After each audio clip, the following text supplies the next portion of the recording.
ഞാൻ ലോജിക്കലായിട്ട് ഒരു കാര്യം അങ്ങോട്ട് ചോദിക്കുന്നത്, ലോജിക്കലായിട്ട് ഞാൻ ഒരു കാര്യം അങ്ങോട്ട് ചോദിക്കുമ്പോ തിരിച്ച് വാപ്പാനെ വിളിക്കലും തന്തക്ക് വിളിക്കലും എവിടെ പോയടാ നിന്റെ സ്റ്റാൻഡേർഡ്? അഖിലെ, നീ പണ്ട് വലിയ ഭയങ്കര സ്റ്റാൻഡേർഡ് പറയുന്ന ആളാണല്ലോ, നീ ഭയങ്കര ആധികാരികമായിട്ട് സംസാരിക്കുന്ന ആളാണല്ലോ. നിന്റെ സ്റ്റാൻഡേർഡ് ഇപ്പൊ എവിടെ പോയടാ?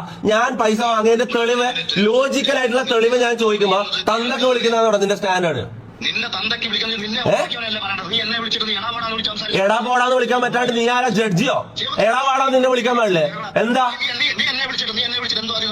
എടാ പോടാ, നിന്നെ എടാന്ന് വിളിക്കൂടാ, നിന്നെ എടാന്ന് വിളിക്കും. കള്ളന്മാരെ എടാന്ന് വിളിക്കും, കള്ളത്തരം പറയുന്നവരെ എടാ പോടാന്ന് വിളിക്കും. അതിനെന്താ നിനക്ക് റെസ്പെക്ട് ചെയ്യണമെന്നുണ്ടാ?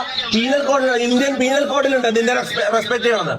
എന്താ നീ എന്നെ വിളിച്ചൊരു കാര്യം ചോദിക്കുമ്പോൾ ചോദിക്കുന്ന കാര്യത്തിൽ ഊന്നി സംസാരിക്കണം. ആ കാര്യം തന്നെയല്ലേ സംസാരിച്ചത്? ആക്ഷേപിച്ചുകൊണ്ടല്ല സംസാരിക്കേണ്ടത്. എന്താ കേട്ടില്ല ഒന്നുകൂടി. നീ എന്റെ അടുത്ത് സംസാരിക്കുമ്പോൾ നീ ചോദിക്കാൻ ഉദ്ദേശിക്കുന്ന വിഷയമായിരിക്കണം ചോദിക്കേണ്ടത്. നീ വിഷയം ഞാൻ ആദ്യം കോൾ എടുത്തപ്പോ ആദ്യം ചോദിച്ച ചോദ്യം തെളിവാണ്. ആണോ? വിളിച്ചപ്പോഴാണ് ഞാൻ നിന്നോട് തിരിച്ചു വെച്ചത്. നീ എന്നെയാണോ എടാ പോടാന്ന് എപ്പോഴാണ് വിളിച്ചത്?